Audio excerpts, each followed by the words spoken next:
Media Sriwijaya.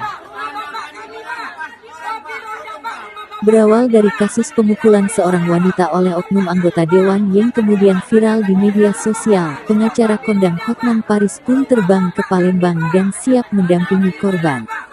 Ditemui di salah satu restoran makan tepatnya di Jalan Jenderal Sudirman, Kecamatan Ilir Timur 1 Palembang, terlihat pengacara kondang tersebut datang bersama timnya dan asisten pribadinya dengan maksud memberikan pendampingan bersama korban Juwita untuk menjelaskan duduk permasalahan yang dialami kliennya tersebut. Kedatangan Hotman Paris ke Palembang tersebut diketahui kelanjutan dari viral berita wanita yang dianiaya di SPBU oleh oknum anggota DPRD bernama Syukri Zen. Diketahui, Hotman Paris ke Palembang akan menggelar press release untuk bela Juwita Puspasari Tata, yang merupakan korban aniaya di SPBU Demang Lebar Daun oleh oknum anggota DPRD dari Partai Gerindra itu.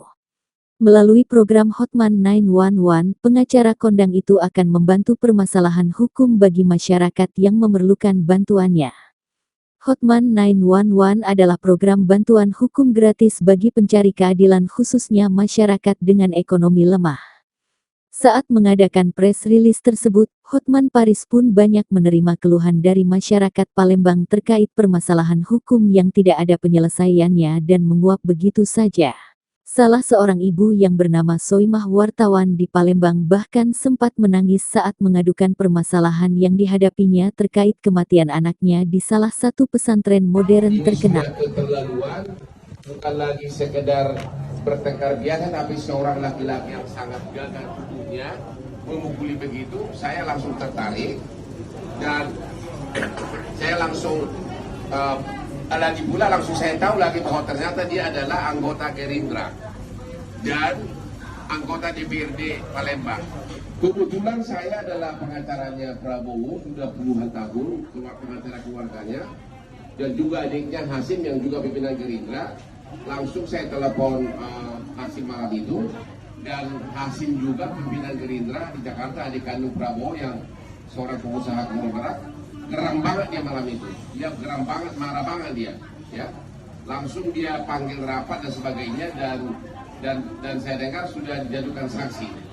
Hari yang sama juga saya langsung bikin posting di Instagram, meminta perhatian Bapak Kapolri agar Bapak Kapolri memberikan atensi untuk meminta agar Bapak Kapolda Sulsel segera memberikan atensi serius hari ini atas kasus ini. Dan memang malam itu juga kami mendapat kabar apa yang terjadi. Dia dijemput atau apa? Gimana? Berkasnya ditarik ke Di Polres? dibawa ke Polrestabes. Polrestabes? Iya. Dijemput dan sampai sekarang apa yang terjadi? Benar nggak ditahan? Benar. Informasinya yang saya dapat katanya benar ditahan. Oke. Jadi ini pelajaran budaya baru di Indonesia. Ternyata kasus-kasus yang menyentuh, yang sangat melanggar hak ajasi dan rasa keadilan itu sepertinya